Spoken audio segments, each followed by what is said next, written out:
कहानी की शुरुआत में हमें लंदन शहर दिखाया जाता है और वहीं पर हमें एक आदमी दिखाया जाता है जिसका नाम कूपर होता है। वो अपने घर से भाग रहा था क्योंकि वो अपनी मॉम को बिल्कुल भी पसंद नहीं करता था और साथ ही में वो पूरी दुनिया को एक्सप्लोर करना चाहता था, यानी कि वो पूरी दुनिया घूमना चाहता था। और वहाँ से भागने के बाद वो इंडिया, दुबई, ऑस्ट्रेलिया और भी कई देशों में घूमता है। और इसी बीच उसे 1 साल बीत जाता है और इस बीच उसने एक बार भी अपनी मॉम से बात नहीं की होती। वो सिर्फ मैसेज से उनसे बात करता था और फिलहाल वो ब्रिटेन में था और अगले 1 हफ्ते के अंदर उसका पूरी दुनिया घूमने का सफर खत्म होने वाला था। और इसके बाद वो अपने घर लौट जाता और एक दिन वो कैफे के अंदर एक कपल को देखता है और उसे एहसास होता है कि वो इतने सालों से सिर्फ अकेला ही रह रहा है। और वो अपने फोन में एक डेटिंग ऐप इंस्टॉल करता है और उसके बाद वो एक लड़की से मिलता है और इस लड़की का नाम सोंजा होता है और पेशे से ये एक पत्रकार है। उस रात वो दोनों आपस में खूब बातें करते हैं और अगली सुबह उसकी मॉम का उसे कॉल आता है, लेकिन वो हर बार की तरह इसे भी इग्नोर कर देता है। और वो देखता है कि सोंजा के पास काफी सारे वीडियो गेम्स हैं और सोंजा उसे बताती है कि मुझे वीडियो गेम्स खेलना काफी पसंद है और ये उसका फेवरेट टाइम पास है। जब सोंजा देखती है कि वो बार बार अपनी मॉम का कॉल इग्नोर कर रहा है तो वो उससे पूछती है कि तुम अपनी मॉम से बात क्यों नहीं करते। वो सोंजा को बताता है कि मैं अपनी मॉम को पसंद बिल्कुल भी नहीं करता और वो सिर्फ अपने फादर से प्यार करता है, लेकिन उन्हें अल्जाइमर की बीमारी थी और अक्सर वो बात करते करते ये भूल जाते थे कि वो कौन है। और आखिर में उस बीमारी ने उनकी जान ले ली और इस सब से वो काफी परेशान हो गया था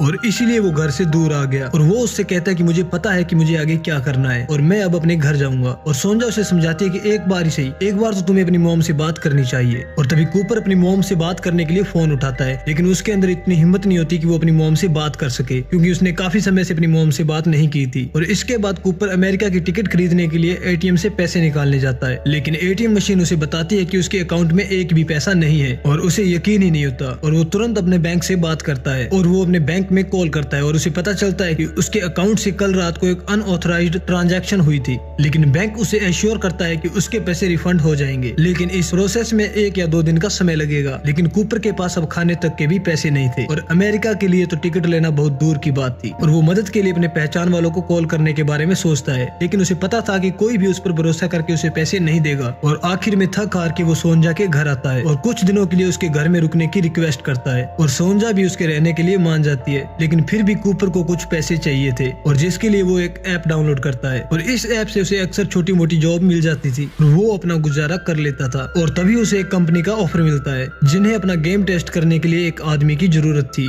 और इसके लिए वो एक बड़ा अमाउंट देने के लिए तैयार थे। और इस कंपनी का नाम साइथो गेमो होता है। और तभी उसे सोंजा बताती है कि एक बहुत बड़ी कंपनी है और इस कंपनी के बनाए हुए गेम पूरी दुनिया में फेमस है और वो उन्हीं के ऊपर एक आर्टिकल लिख रही थी। और वो कूपर से कहती है कि अगर तुम वहाँ जा रहे हो तो मुझे भी कुछ गेम्स की फोटोज भेज देना, क्योंकि सुनने में आया है कि इस गेम को बनाने में बहुत सारे पैसे खर्च हुए हैं और वो इतने सालों में क्या बना रहे हैं इसके बारे में किसी को भी कुछ नहीं पता। और अगले ही दिन कूपर उस गेम कंपनी में आता है जो उसके शहर से बहुत दूर थी और अंदर उसे केटी नाम की औरत मिलती है और वो लोग उसका काफी अच्छे से स्वागत करते हैं, मानो जैसे वो उसी का इंतजार कर रहे थे। और केटी उसे एक्सपेरिमेंट रूम की तरफ ले जाती है और तभी कूपर देखता है कि बहुत सारे इंजीनियर मिलकर एक गेम को डिजाइन कर रहे थे और उसे तो इस बात का पता ही नहीं था कि एक गेम को बनाने में इतने सारे लोगों की मेहनत होती है। और तभी केटी उसे बताती है कि वो रूम के अंदर अपना फोन नहीं ले जा सकता और मजबूरन उसे फोन केटी को देना पड़ता है और वो उसके फोन को स्विच ऑफ कर देती है। और केटी उसे कुछ डॉक्यूमेंट्स साइन करने को कहती है क्योंकि इस प्रोसेस में उसका मेडिकल टेस्ट भी होना था, लेकिन इस डॉक्यूमेंट के अंदर एक पेपर नहीं था और केटी उसे लेने जाती है। और कूपर को सारी जानकारी लीक करने का इससे अच्छा मौका नहीं मिलने वाला था और वो तुरंत ही अपना फोन ऑन करता है और कुछ फोटोज क्लिक करके वो सोंजा को भेज देता है। और इससे पहले वो कुछ और कर पाता कि तभी केटी वहाँ पर आ जाती है और उसके पास एक छोटी सी चिप होती है और उसे वो मशरूम कहते हैं। और कूपर को भी अब थोड़ा बहुत डर लगने लगा था, पर केटी उसे बताती है कि इससे उसे कुछ नहीं होगा। और तभी वो उसके सर में एक बैंड लगाती है और उस चिप को उसकी गर्दन के पीछे इंस्टॉल कर देती है जो सीधा जाकर उसके दिमाग से कनेक्ट हो रहा था।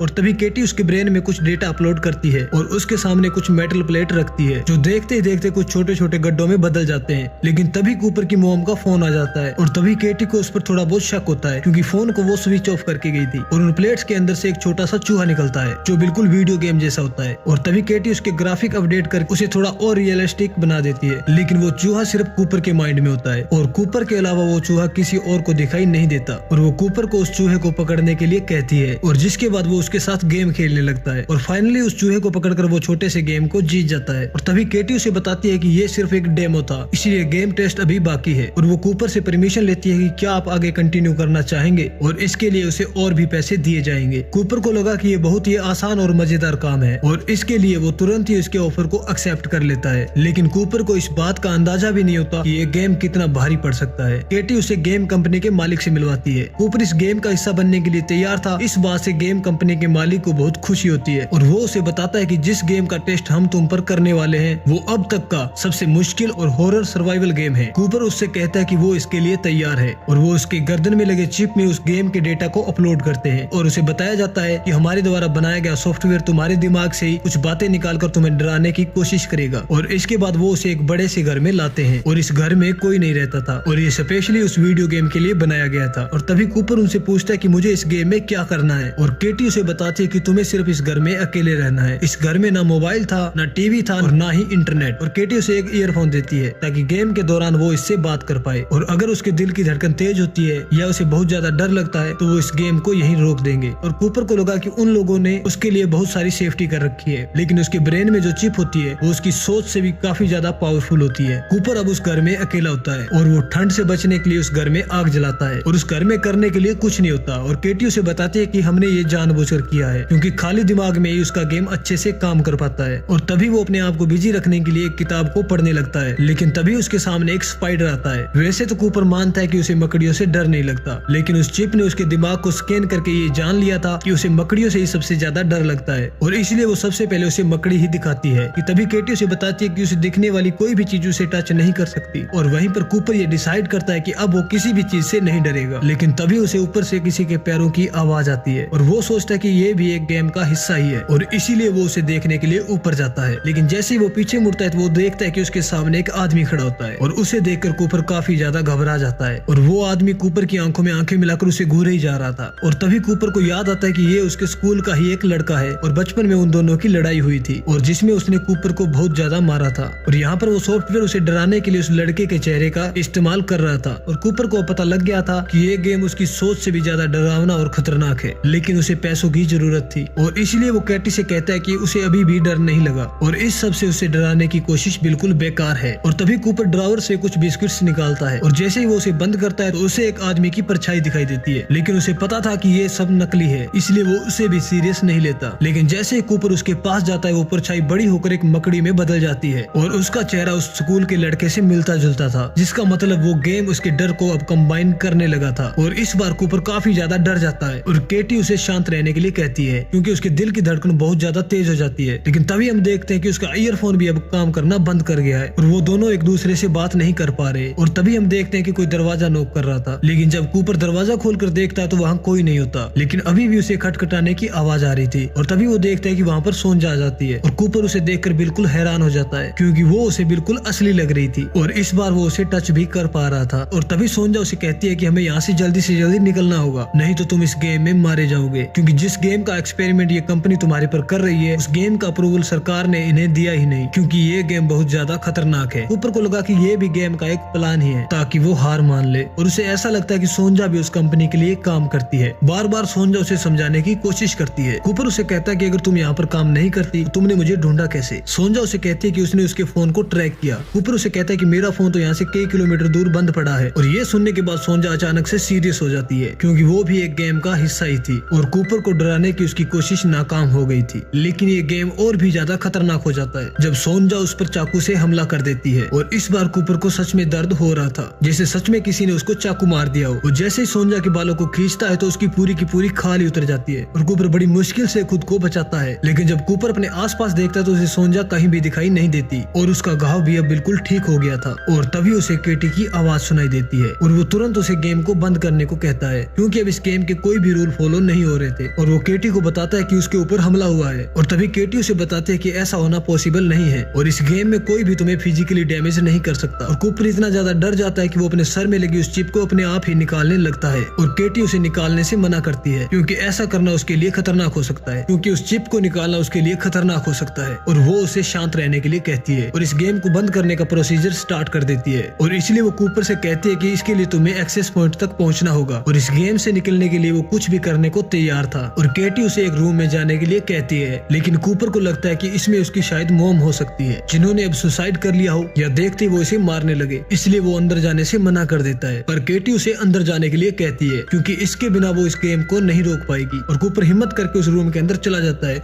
जहाँ पर वो देखता है कि जैसा उसने सोचा था वैसा उस कमरे में बिल्कुल भी कुछ नहीं होता। लेकिन तभी गेट बंद हो जाता है और केटी हंसने लगती है। और यहाँ पर कूपर को ये रियलाइज होता है कि उसका ईयरफोन शायद ठीक हुआ ही नहीं था, बल्कि वो सॉफ्टवेयर ही उससे बात कर रहा था। और वो धीरे धीरे करके उसकी यादें भी अब मिटाने लगता है, क्योंकि उसका सबसे बड़ा डर यही था कि वो अपने फादर की तरह ना बन जाए, जिन्हें भूलने की बीमारी थी। और जब वो शीशे में अपने आप को देखता है तो उसे खुद का नाम भी याद नहीं आता, और गुस्से में वो उस शीशे को तोड़ देता है और खुद को चोट पहुंचाने लगता है और अपने पीछे लगी उस चिप को निकालने लगता है। लेकिन तभी केटी वहाँ पर आती है और वो लोग उसे रोक लेते हैं और उन्हें पता लगता है कि उस गेम ने उसके ब्रेन में काफी ज्यादा डैमेज कर दिया था। और शाओ कूपर से माफी मांगता है क्योंकि उसका बनाया हुआ गेम काफी ज्यादा पावरफुल था और वो इस चिप को अब कूपर के दिमाग से अलग नहीं कर सकते थे। और शाओ अपने लोगों को कूपर को ठिकाने लगाने के लिए कहता है और कूपर बहुत जोर से चिल्लाता है। और तभी कूपर की आंख खुलती है और वो शाओ के केबिन में जागता है। और ये पूरा एक्सपीरियंस उसके लिए बहुत ज्यादा डरावना होता है, मानो जैसे वो सहम गया हो। कंपनी कूपर के साथ इस एक्सपेरिमेंट को रोक देती है और वो दोबारा से अमेरिका के लिए निकल जाता है। लेकिन अब वो पहले जैसा बिल्कुल नहीं रहा और वो अपनी मॉम से मिलकर माफी मांगना चाहता था, क्योंकि इतने सालों में उसने उन्हें बहुत दुख दिया था। और वो अपने घर आता है और अपनी माँ को रोते हुए देखता है और वो उसके पास जाता है, लेकिन वो नोटिस करता है कि उसकी माँ उसे देखकर भी अनदेखा कर रही थी। और साथ ही वो बार बार ये कह रही थी कि उसे अपने बेटे से बात करनी है। और उसे ये देखकर ये रियलाइज होता है कि वो अभी भी उस गेम में फंसा हुआ है और वो जोर से चिल्लाता है। और तभी हम उसे केटी के साथ देखते हैं, लेकिन अब हार्ट अटैक से कूपर की मृत्यु हो गई थी। तभी काओ केटी से पूछता है कि हमने तो पूरी तैयारी की थी, तो हमारा एक्सपेरिमेंट फेल कैसे हो गया। केटी उसे बताते हैं कि टेस्ट के बीच में उसकी मॉम ने उसे कॉल किया था, शायद न्यूरो सिग्नल में इंटरफेस हो गए थे। और काओ उसे कूपर की बॉडी को ठिकाने लगाने के लिए कहता है और केटी कूपर पे हुए टेस्ट की रिपोर्ट बनाती है। और हमें पता चलता है कि ये पूरा टेस्ट गेम के डेमो से लेकर 0.04 सेकंड के बीच हुआ था, यानी कि 1 सेकंड से भी कम समय में कूपर की मौत हो गई थी। एक लड़का जो इस पूरी दुनिया को जानने के लिए निकला था और उसकी मौत इस तरह से हुई, किसी को भी अब उसकी लाश तक नहीं मिलेगी। और इसी के साथ इस कहानी का अंत हो जाता है। आपको इस गेम की काली सच्चाई के बारे में जानकर कैसा लगा आप कमेंट में जरूर बताएं। और अगर हमारी वीडियो अच्छी लगती है तो इस वीडियो को लाइक करें और चैनल को सब्सक्राइब करना भी ना भूलें। मिलते हैं अगली वीडियो में, तब तक के लिए गुड बाय।